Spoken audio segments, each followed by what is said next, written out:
So, and with that, I am going to invite Arne Jacobson, who is our keynote speaker tonight. Arne Jacobson is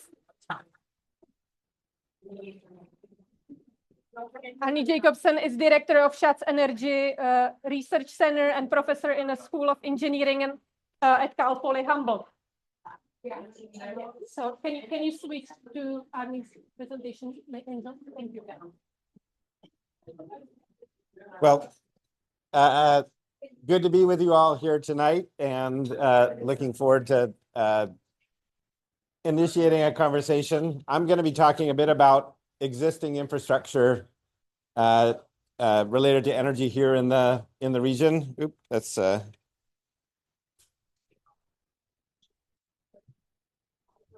there we are. Talking about energy infrastructure in the region and sort of setting the stage for a conversation about microgrids. And then I will pass things over to, I think, Beth Burks, and then Heidi, and then Linnea, who will focus more on microgrids themselves and the role that microgrids can play in filling some of the gaps that I will talk about in the existing energy infrastructure. So I'll just start out with a few key overarching points about energy infrastructure here in our region. I guess first is, when we think from a historical perspective, the history of the energy infrastructure in Humboldt County is basically was built to serve the timber industry. And it was really built out in the 2 decades following World War II, which was an economic boom period. And there was enormous extraction of old growth redwood and other timber from this region. And there was energy infrastructure that was built out to supply power to the mills and to otherwise enable that. So that's the history of the very short version of the history of why the infrastructure is configured the way it is and where things are where they are. And really, the infrastructure that we have today is not that different from what was built out in those 2 decades.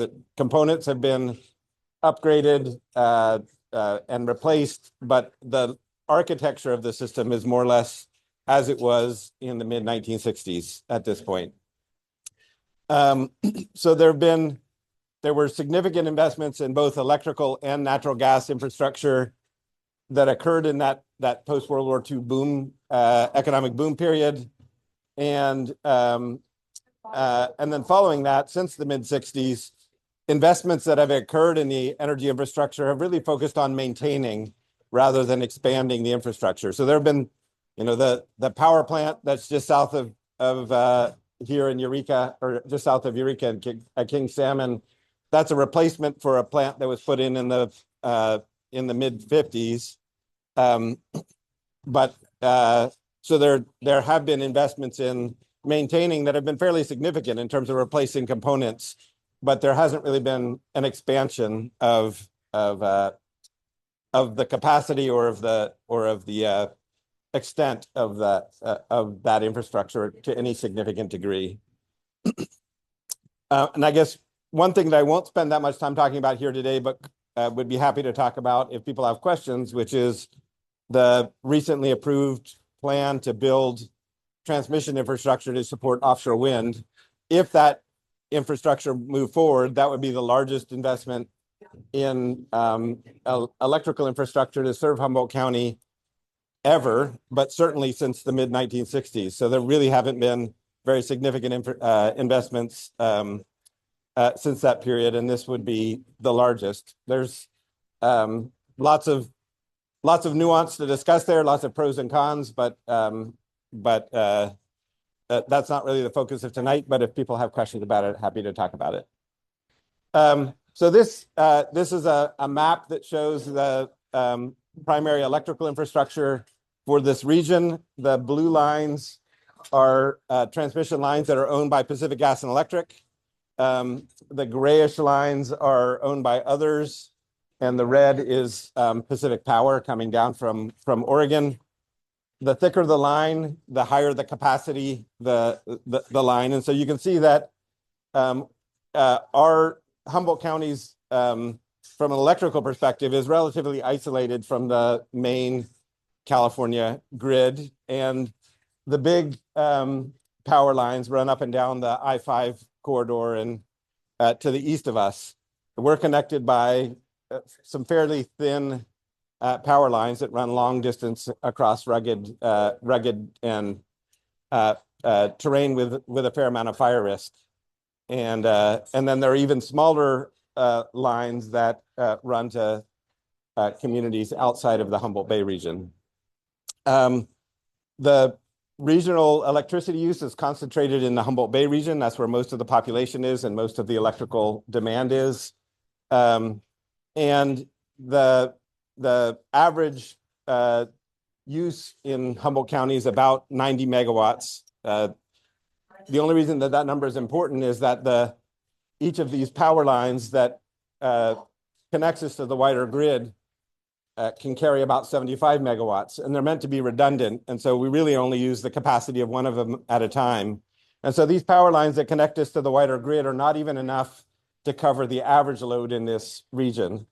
And so we need the Humboldt Bay Generating Station, which is the power plant, the natural gas power plant that's just south of here, to make the system work. The system won't work as it's currently configured without that power plant running. Linnea. So if the average use is 90 megawatts now,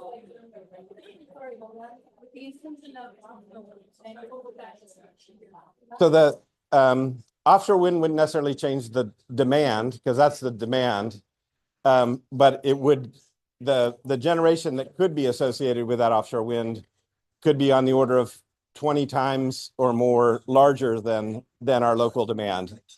So it's you could have on the order of maybe 2,000 to 3,000 megawatts of generation capacity in the wind area as it's laid out.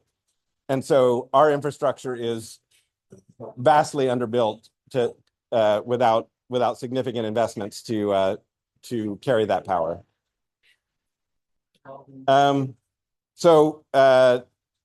Yeah, I think I got to the end of the slide, so I'll keep moving. This is a map that shows, so this map showed the transmission lines. This map, which is small and hard to see, shows those transmission lines, but it also, all of this purple are the distribution circuits, which are what delivers the power from the substations and the transmission lines to end uses. And I'll do a little bit of a close-up that's just for part of the region so you can get a better sense of it. But all of these small lines are lower voltage lines that are delivering power out to end consumers.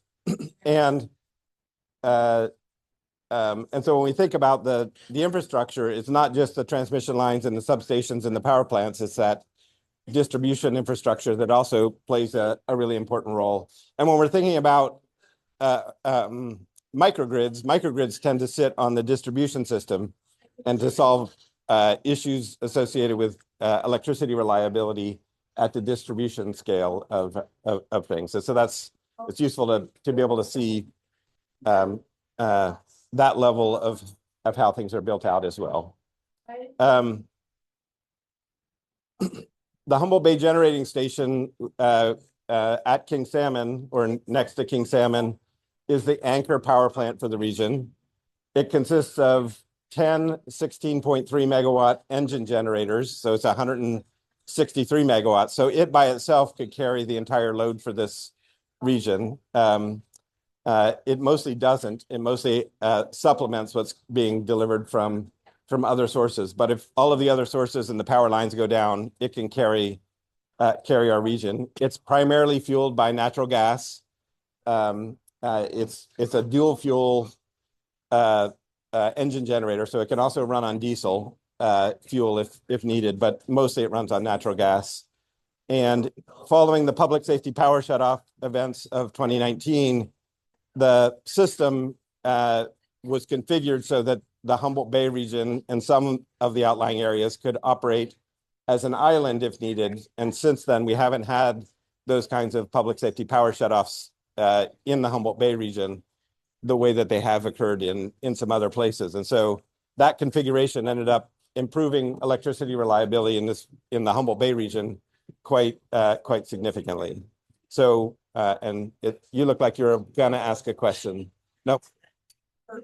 Yeah. Yeah. Okay. So this power plant, the way our system's currently configured, is really, really important for making the system operate the way in a way that ends up being reliable for especially the Humboldt Bay region. I mentioned that its primary energy source is natural gas, and that natural gas comes primarily through a pipeline that runs from the Red Bluff area, mostly over Highway 36, and over to the Humboldt Bay region. That the timeline for natural gas in our region, natural gas was discovered in Tompkins Hill in 1937 and got developed over the next few years and started to supply Eureka as of the early 1940s. That ended up being insufficient to be able to power the electrical infrastructure as they were trying to build it out in the post-World War II period. And so PG&E planned this natural gas line, and that gas line was built in 1958 and then expanded over to Blue Lake and Samoa in 1961. So the infrastructure that supplies the gas to the power plant, that's the anchor for our whole region, was built in the late 1950s. Some segments of it have been replaced, but a lot of it is still the same, that same infrastructure. So we're relying on a single gas pipeline that runs over Highway 36, and we all know how stable that is.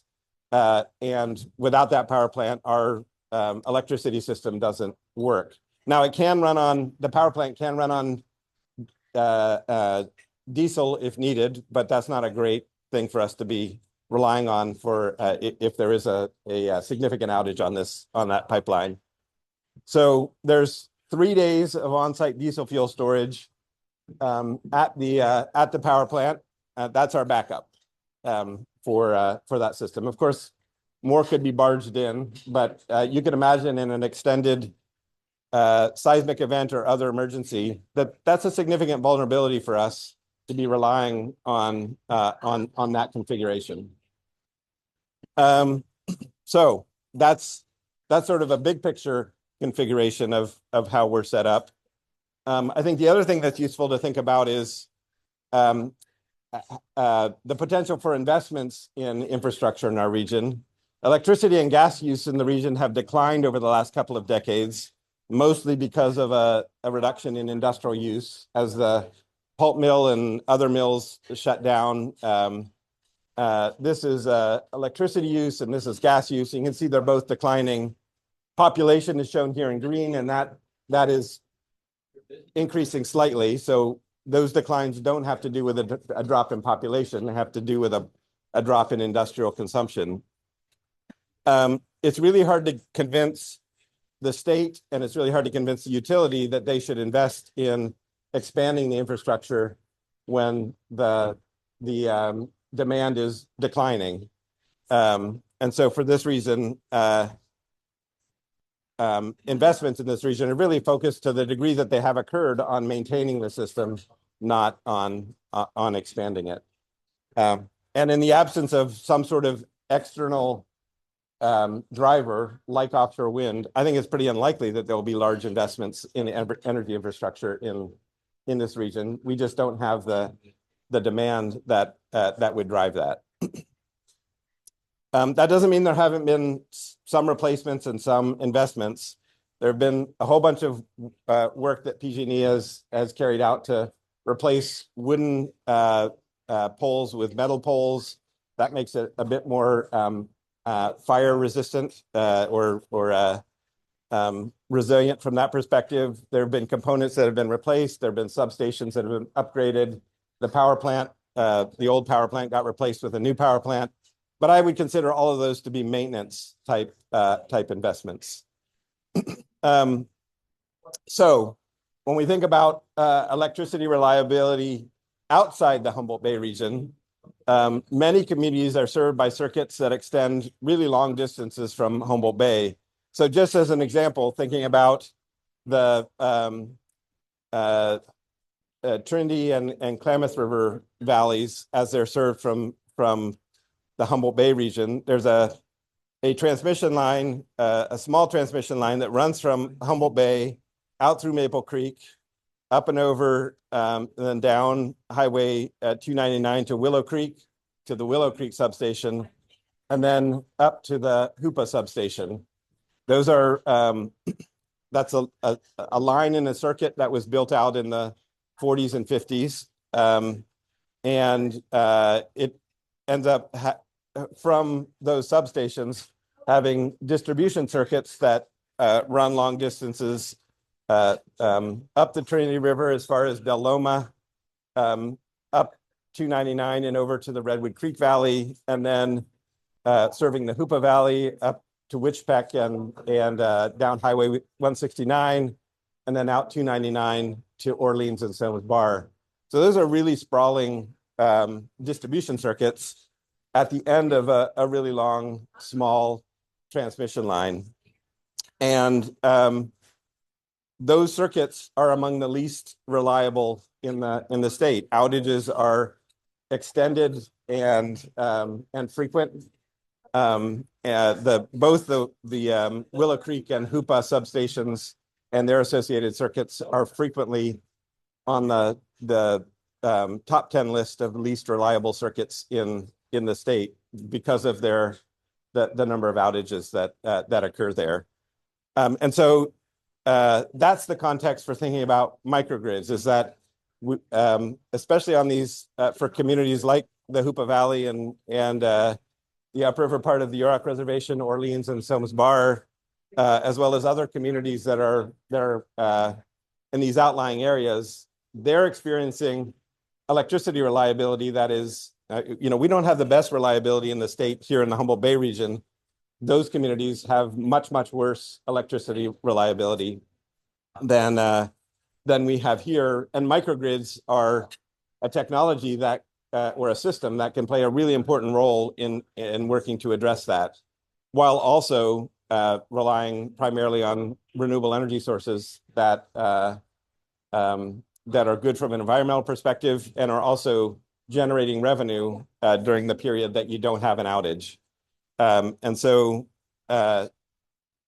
just to spend a couple of minutes on what a microgrid is. So microgrids are essentially a system that integrates generation, could be a solar array, could be other forms of generation, storage, typically in the form of batteries, and electrical switchgear and a control system to create a set of circuits that can run independently from the regional grid, but they can also run connected to the regional grid, depending on what's happening. So during normal operation, they're connected to the regional grid and they can export power and generate revenue.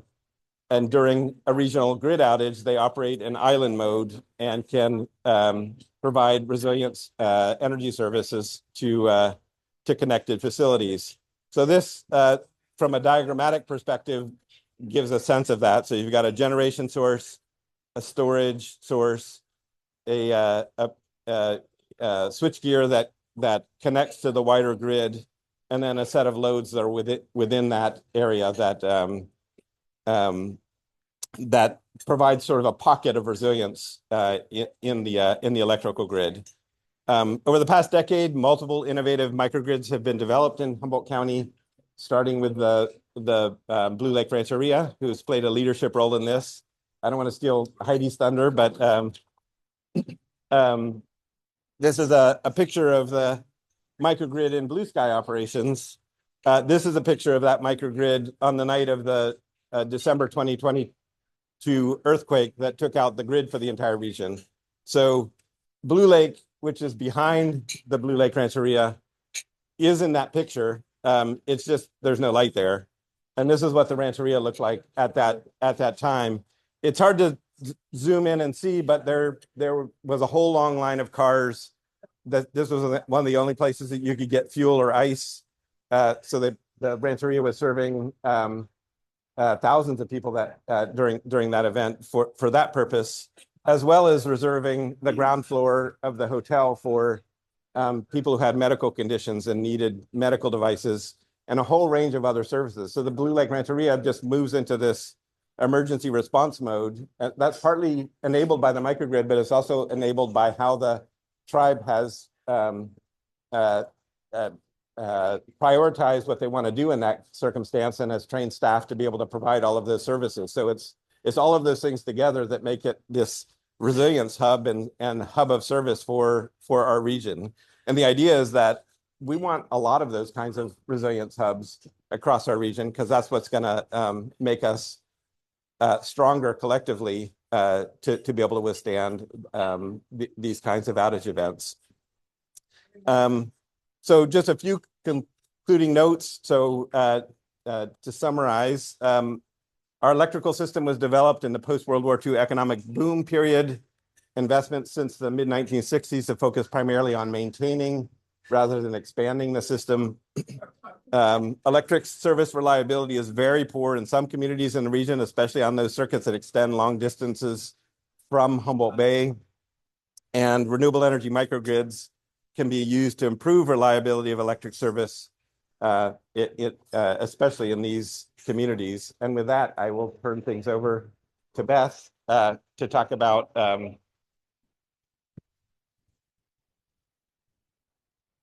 one of the microgrids that the Redwood Coast Energy Authority has played a leadership role in developing. Yeah, you can ask a question. Yep. This is for announcing. Oh, forward to that. Okay, great. All right. Hi, everybody. I'm Beth Burks with the Redwood Coast Energy Authority, and I'm going to talk a little bit about the microgrid at the airport.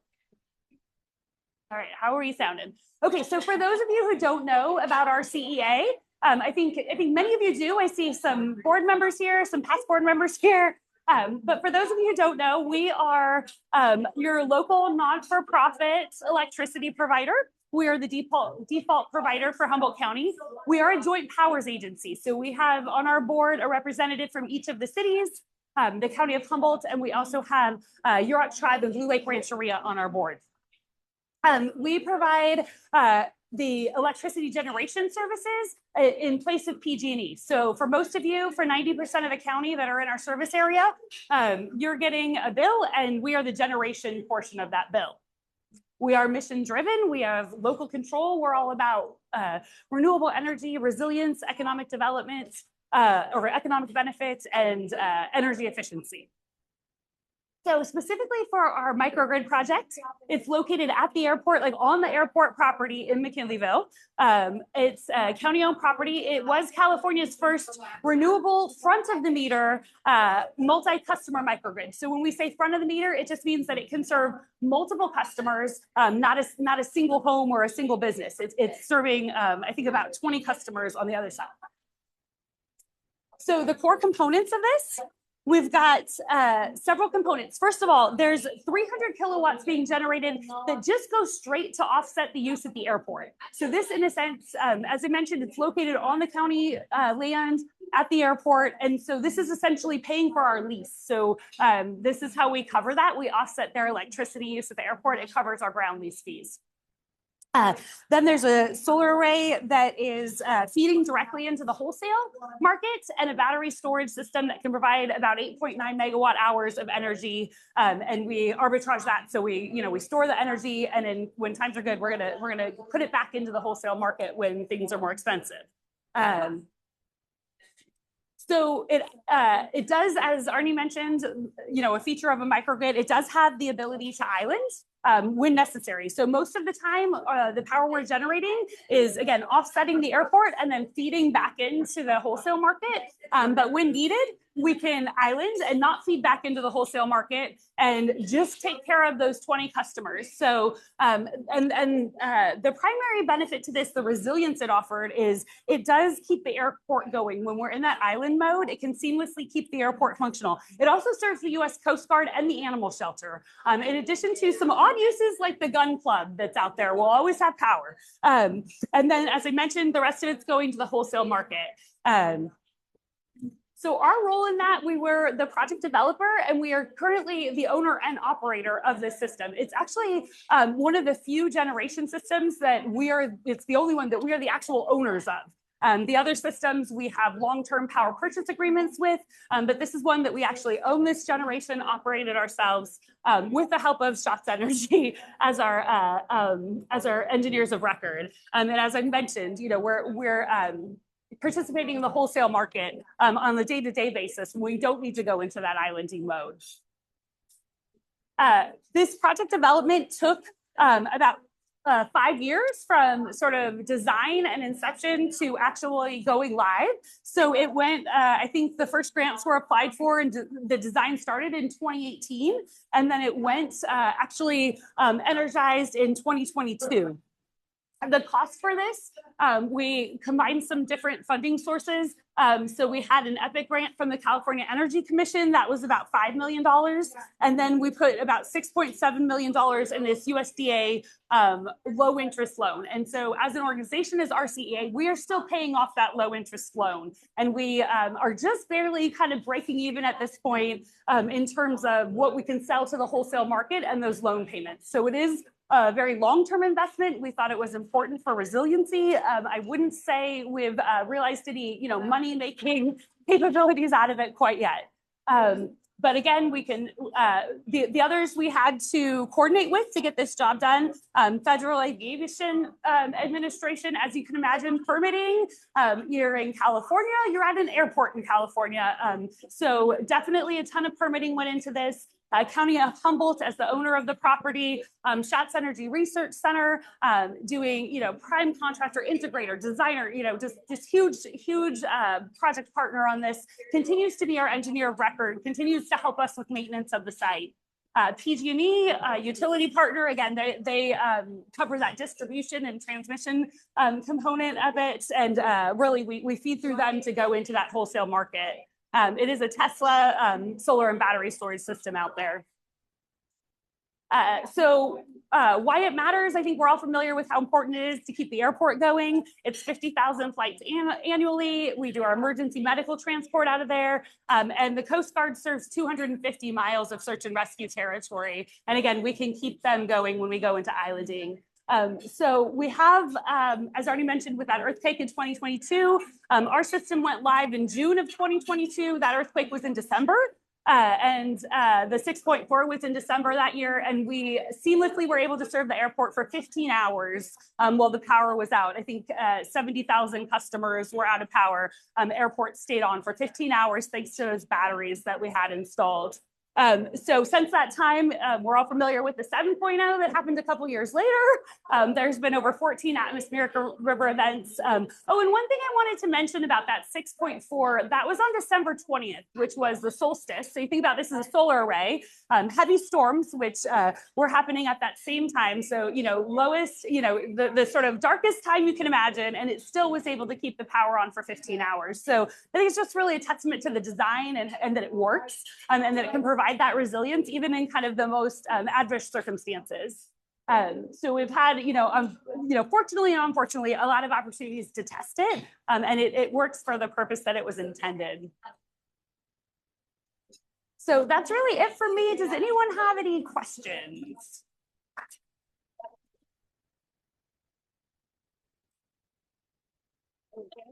Yeah. Gas station. Yeah. That's maybe a good point. Well, and I didn't get into it, but there are charging stations at the airport.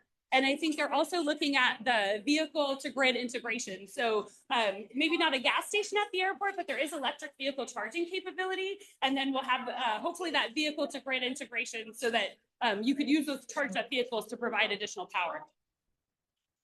Yeah. Okay. Could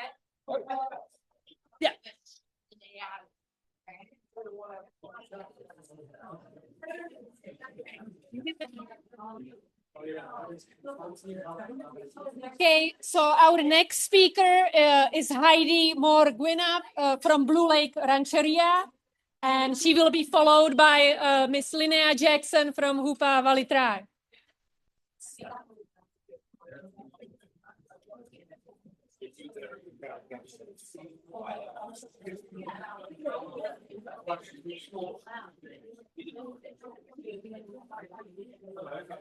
All right. Thank you for having me here tonight. It's a privilege to be able to represent Blue Lake Rancheria and the innovations that we are continuing to develop. So just to give a little context, most of the folks in the room know where we're situated, but the folks on the webinar might not. So we want to give a little geographical context. So this is the state of California, and we are located up in the real northern portion of California, about 6 hours north of San Francisco, where most people think it ends. And then this is a picture of the Humboldt Bay, and Blue Lake Rancheria is located about 13 miles east of the Humboldt Bay. We are well known as an energy innovator and a leader. We were able to commission the first of its kind behind the meter microgrid. We are able to provide resilient energy resources when access to the grid is compromised. You've heard of 2 examples here already from Beth. And for all of that innovation, Blue Lake Rancheria received the 2016 Obama Clean Action Champion Award, which we are still very, very proud of.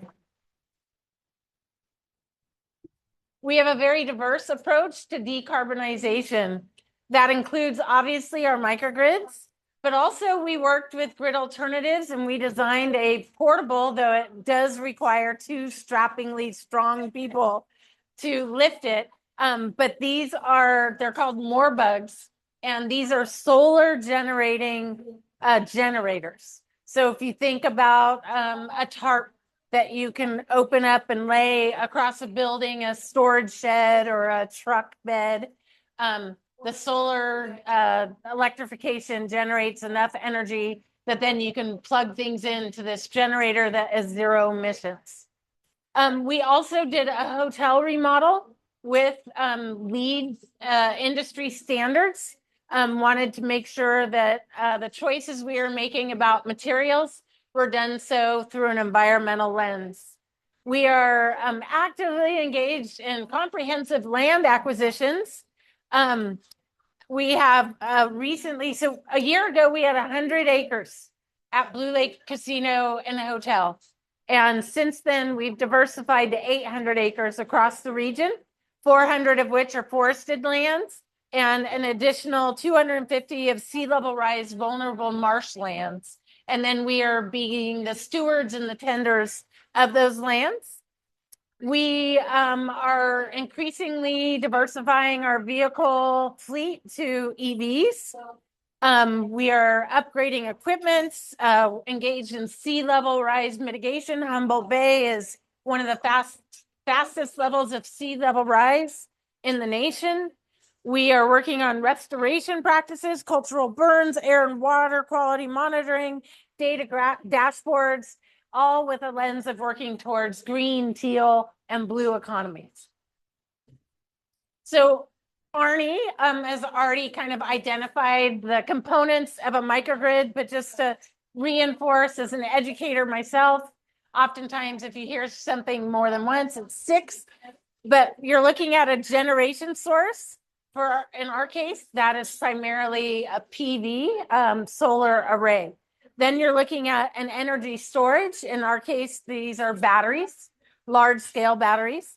And then you're looking at the brains behind the operation to be able to make decisions about what to do with that stored electrification under certain circumstances. So working with the Schatz Energy Research Center to develop state-of-the-art software that really guides our microgrids.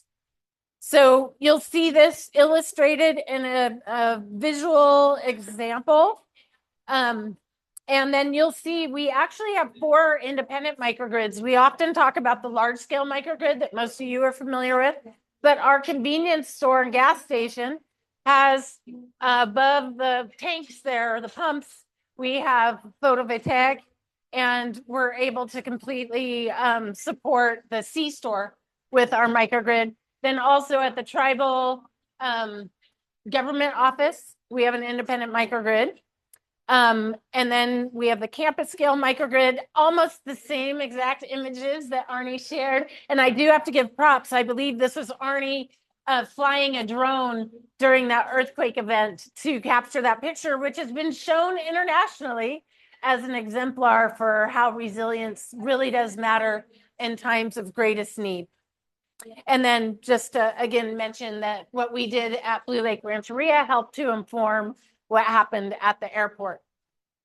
So our microgrid features a solar array here and here, batteries, the control systems, and then in the event such as the December 20th event of the 6.4 earthquake that rendered our region pretty incapacitated, we do have a backup tier 4 generator, which is the cleanest generator that exists in the market.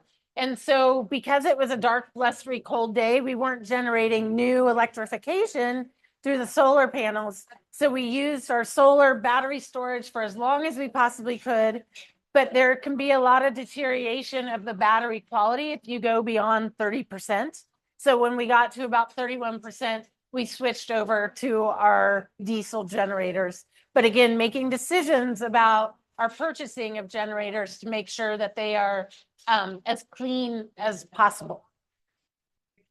Why does it matter? Arne talked a lot about this already, but in terms of making sure that we are a beacon of hope in our region's times of critical disaster.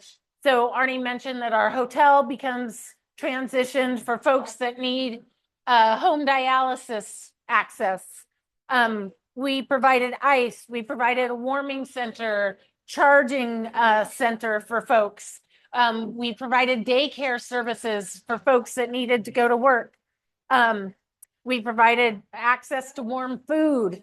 And in a very large scale event, we have some new facilities, a health clinic, for example, and a 16,000 square foot workforce development site that could transition to temporary emergency housing if we needed to. And so we want to be known as like the safe place to go, the island in times of despair. So, yes. Make a lot of sense to see campus.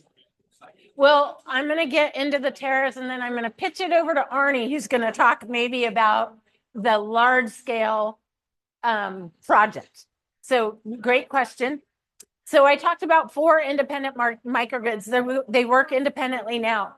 Our large scale vision is to be able to take each of those microgrids and fold it into the TAM campus, which is a resiliency campus microgrid, and network them together. So the analogy I like to use might not be a perfect analogy, but it's a Ukrainian nesting doll. You can play with all the electrification from those 4 microgrids as one and send it all to one location across the campus, or you can segment it and send 2 to one direction, 2 to another, 3, 1, 4, etc. That gives us the maximum flexibility to determine how we engage with our electrification. If there was the Cascadia subduction event and we had a massive natural disaster, and we said that we want to prioritize our health clinic and the TAM Resilience Center to provide a short-term housing for 1,000 people, we could send the electrification from the C-store, from the tribal government office, all to that direction. It gives us the max flexibility for how we engage and interact with the electrification. So Arne, relative to the Terrace project, all told, what would be the capacity? Of the integrated connect system? Yes. I actually don't know that number. I think it's megawatts, but I don't. A few megawatts is what I believe he said, and I think you're right. I think we're talking about 3 megawatts or so. The Blue Lake microgrids. Once right now we are just about 1 megawatt with our existing systems. Gas stations, I think it's like that. Yeah. Yeah. So you're like a little bit over one would be a gas station. Yes, currently, but when we're going to continue to build out the Terrace project and bring on new technologies and new equipment, at that point in time, it'll be about 3 megawatts worth of power upon the campus.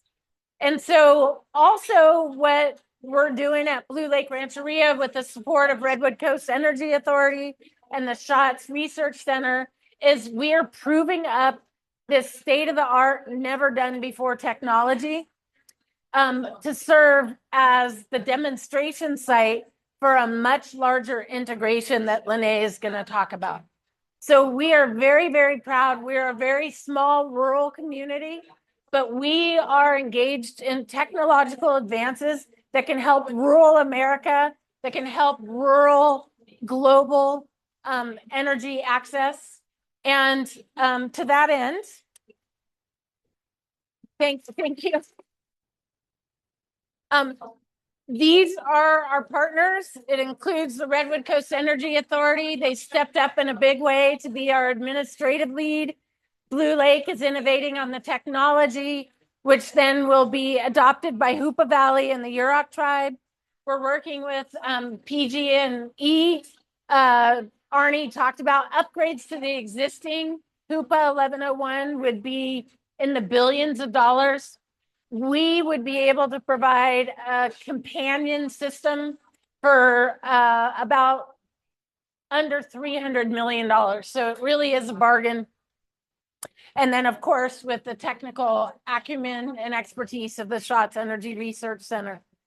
The impacts and benefits of the Terrace project, which stands for Tribal Energy Resilience and Sovereignty, are reliable electrification, cost savings, revenue generation, reduced emissions, especially in culturally sensitive areas, our ability to be the hope in times of darkness and emergencies, gives us maximum flexibility with our electrification. It increases tribal independence across the 3 tribes, and it leads to well-paying jobs.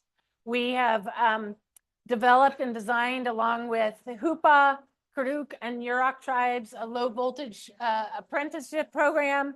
And there are multiple opportunities for these graduates to either work in the offshore wind industry, to work in residential commercial, to work on tribal lands, and to steward our microgrids.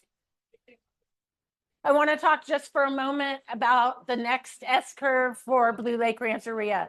We have just completed phase 1 of a 2-phase TAM resilience campus, a 16,000 square foot resilience and training center, which will house a lot of the workforce development and training that's going to be needed across this region.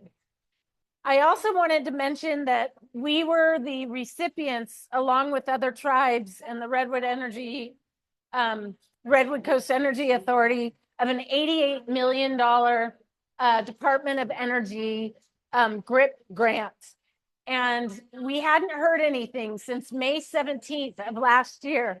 And we were very, very concerned that our project, the Terrace project, which is carving the way for rural electrification across our country, was not going to happen. And so we've had philanthropy step up and say, how can we help support bridging the gap? And we are just so thankful. But also recently, we've had the Department of Energy recently outreach and say, would you be willing to re-engage in negotiations if you cut out the solar? So we have to make some significant concessions. We have to cut out solar because for whatever reason, solar's not part of the agenda, even though it happens to be an incredible resource that we have access to in rural California. And we really need to start looking at what are your inherent resources instead of it becoming politically motivated. And what we have here on the North Coast is the best wind in the world and some really reliable solar. So we're hoping that we can work with the Department of Energy and you folks that are on working in elected positions on the webinar to hopefully advance these innovations in electrification, because I believe that we all share the common objective of increasing access to reliable electrification. But to do so, we have to do it using a whole diverse array of resources that make sense for any particular region. So with that, I thank you for your time.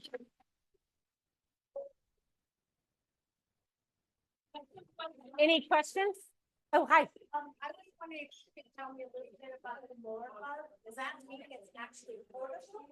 Yeah, I mean, it's portable if you have like some really strong people that can lift it in and out of a truck, but it has wheels. No, the battery itself, you keep it inside, and you can plug all the things inside. I was wondering what the starting cost would be, and it sounds like for residential. If you think about like, what are they called? Groupies or no, the folks that help the big concert, the bands, the roadies. And you know how they have those big, huge, heavy cases? That's essentially the Moore-Bug, is like a big, huge, heavy case that has a battery inside and then is supported with these like solar tarps. They've been around a while, and I just know that. Yeah, and I would say that if we were designing it today, we would make some different choices about the weight of some of the materials that we chose, because it would be almost impossible for a single person in a home to be able to roll it out of the garage and get it connected. We need roadies. We need roadies. Any other questions? All right, with that, I'm going to turn it over to my amazing friend and colleague, Linnea. Really cool. Thank you.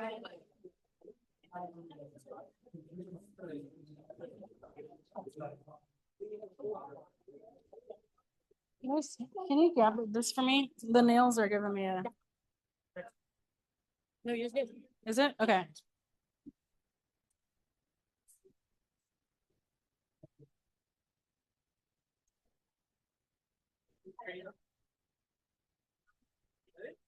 I'm ready as ever, right? Let's do an icebreaker first, right? No. Okay. So I don't know everybody here. Some faces I do, but again, my name is Linnea Jackson. I'm a member of the Hoopa Valley Tribe. I serve as the general manager for my tribal utility. It's a pleasure to be here. I look forward to collaborating with partnerships. There's a lot of connections that can happen with state and local and tribal governments. And I think we're aligned here with our kind of efforts of what we want to achieve in the North Coast. Let's see how we work this. Okay, so I just kind of wanted to level set. This is the Hoopa Valley Reservation. It's a drone shot from Bald Hill. You can kind of see the very tip of our communication tower up here. And so you see it's mountainous, it's rural, it's densely forested, right? So there's a lot of beauty that comes with that. And there's a lot of infrastructure, objectives that are hard to reach. So again, this is Hoopa, this is our homeland. So again, we're level setting here. Arne had talked about, those different lines that come through, and Hoopa. So if the king salmon power went down, that doesn't serve Hoopa because it's off of those different circuits, right? So when there's power outages, it affects us a little bit differently. And we have to provide, different sources of resiliency. And I see that more as a central kind of located area where we're partnering with, Wool Creek and even unincorporated cities. We're partnering with local tribes. There's a lot of resources that can be maximized to benefit the entire region. And so I just wanted to level set that Hoopa is one of the tribes that we've been in that same valley for, 10 to 15,000 years, depending on the carbon dating. We're a really proud, resilient people, and it's our homeland forever. So we're making these technology selections, which is hard because you're looking at battery chemical composition. You're looking at taking footprints for solar, where maybe it was, one time adjacent to a village site, or adjacent to the river, or maybe it's affecting viewshed, right? So, sorry. So you're kind of you're trying to protect cultural resources, who we are as people, but also provide the resources that we absolutely need. This is our traditional homes. If you've ever been there, they're half above ground, half below, for cooling, for heating, and all of those things. So just a level set there. So the Hoopa Valley Tribe has 60 different departments. PUD, which I'm the general manager of, is a chartered entity of the tribe, or one of 60. We were established through resolution in 1982. And it's something that I'm really proud to be a part of. We provide core and foundational utilities for the entire reservation. Here's some of my team, but just the foundational utilities. We're domestic and safe, clean drinking water. We're irrigation services. We're solid waste management. We operate the transfer station, construction services for water and septic, broadband, which is a huge thing that we're doing now. We're partnering with California Department of Technology. We're building out some of the state's middle mile. We're building out fiber to the home, communication towers, a small data center, which is the only one in the region at this moment in our small region. And so our data center will be online. We're just waiting for energization, and we should be moved in by May. Also some energy initiatives that are core. So all of these functions are housed under our tribal utility, and it's a lot of hats to wear. So every day from day to day, I'm jumping in on a water storage meeting, and then I need to put off, grab a cup of coffee, and then all of a sudden I'm on a construction meeting, right? And then we're talking broadband, data center, and then we're going to energy, and that could be like fluid throughout the day. So I'll pat myself on the back for that one, but it's a lot to carry. And obviously I can't do without my team. We have a board of directors, we have our tribal council. So it takes everybody to make that happen. So we're a small and mighty team. So we're always looking at impacts, right? So you saw the forest, you saw a remote. We're in it.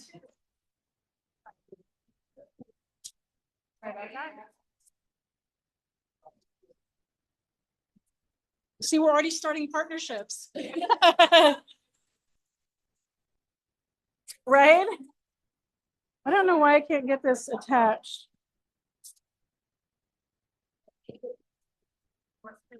Oh, it has a, okay. Sorry about that. I think I'm good now. Okay, let's go back really quickly. Okay, so we're fire threat districts, right? Every year there's wildfires, whether that's in the valley or surrounding areas, that impacts air quality, that impacts, PSPSs that can happen. There's so many things that come with that. So Arne talked about the reliability of our circuit. This data is straight from PG&E's annual reliability report that goes to the CPUC, and their own topic for this section is the top 1% of the worst performing circuits.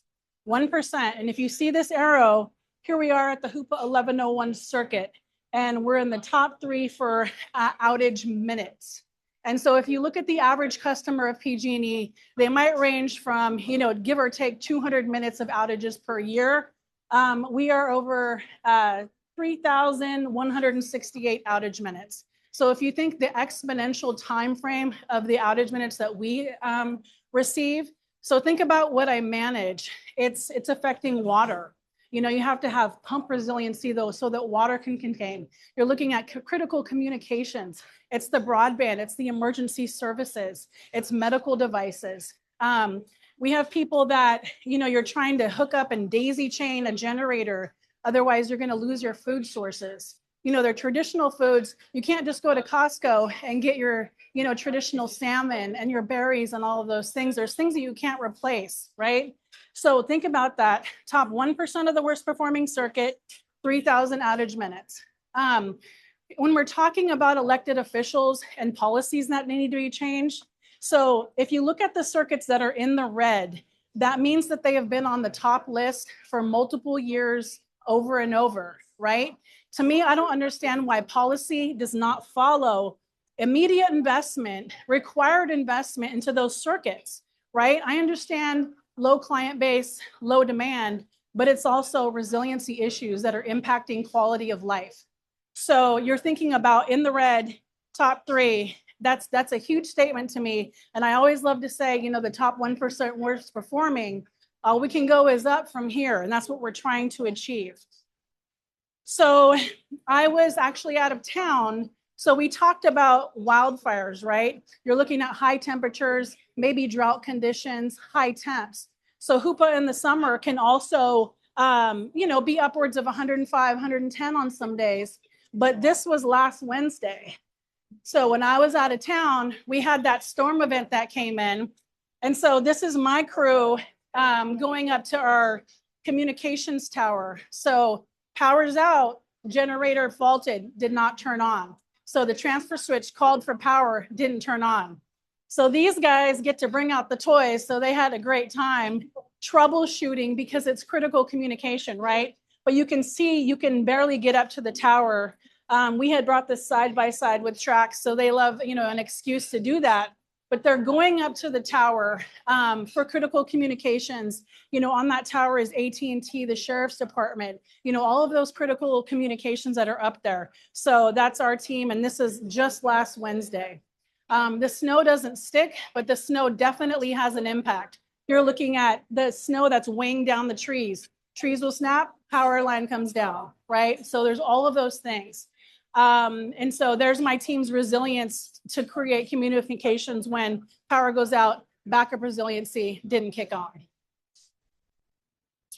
So what we're trying to do here is there's not going to be one funding source that's going to solve everything. We have grants from the Bureau of Indian Affairs Energy Mineral Development Program. We have a Tribal Energy Capacity Grant.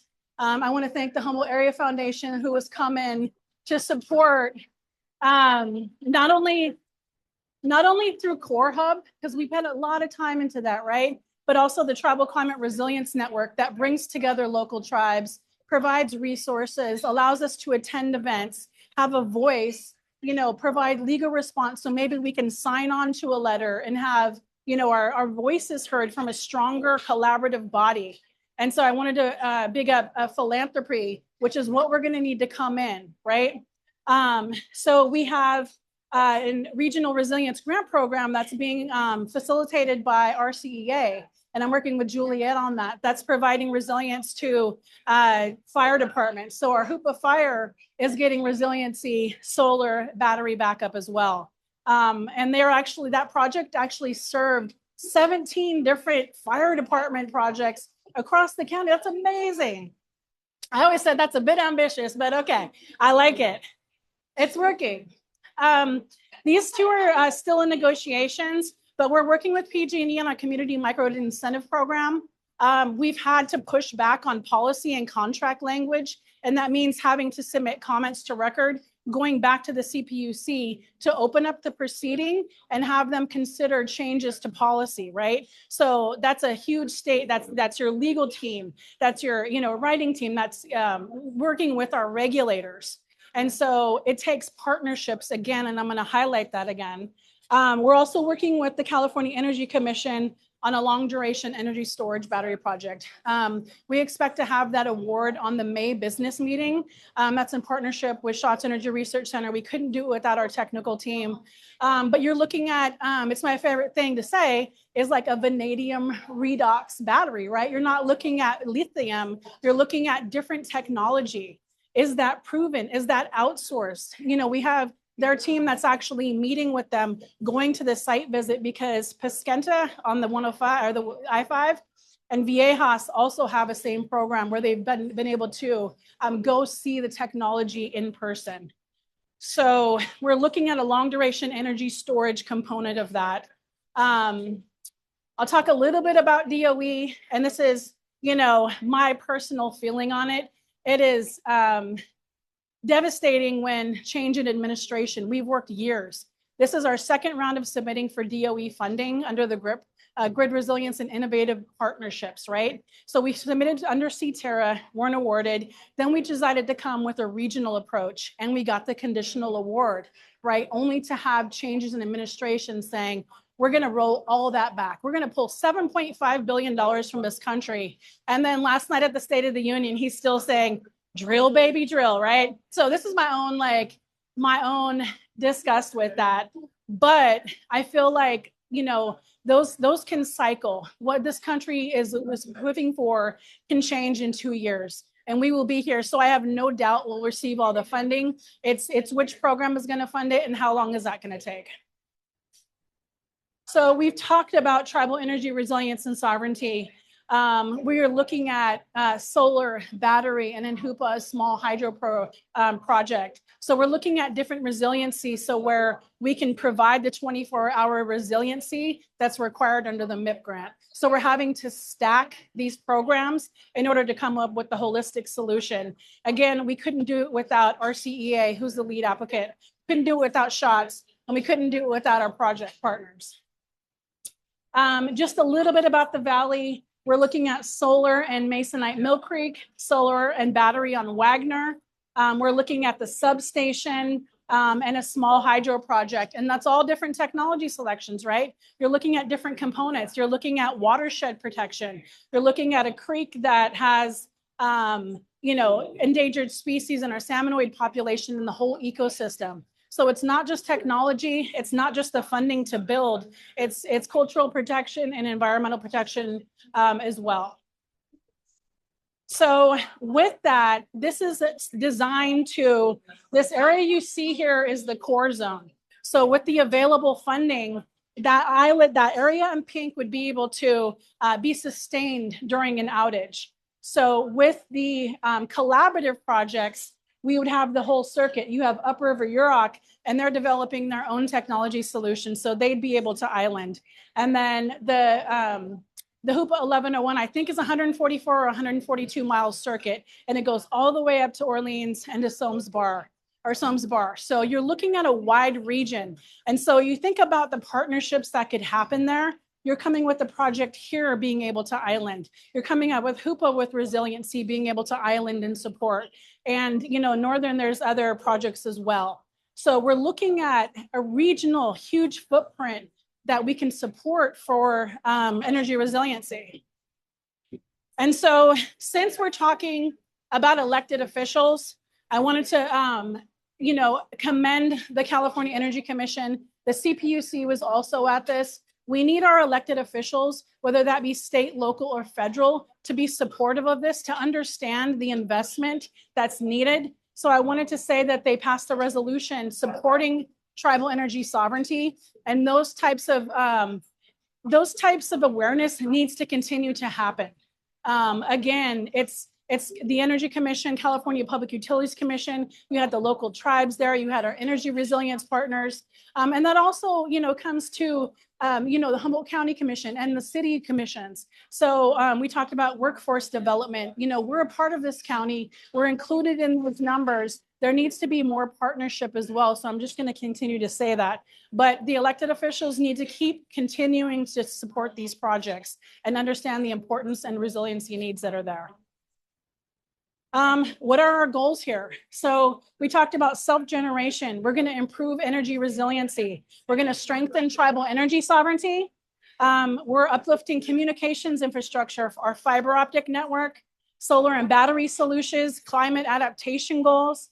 And we need to have state and federal collaboration. We need to develop those regional partnerships, philanthropic partnerships. And we want to be a North Coast resilience leader, not only in the North Coast, in this state, and in this country. So that is our goals. I believe that's my last slide. Again, welcome to HUPA. Thank you for letting me share. I appreciate it. Thank you very much.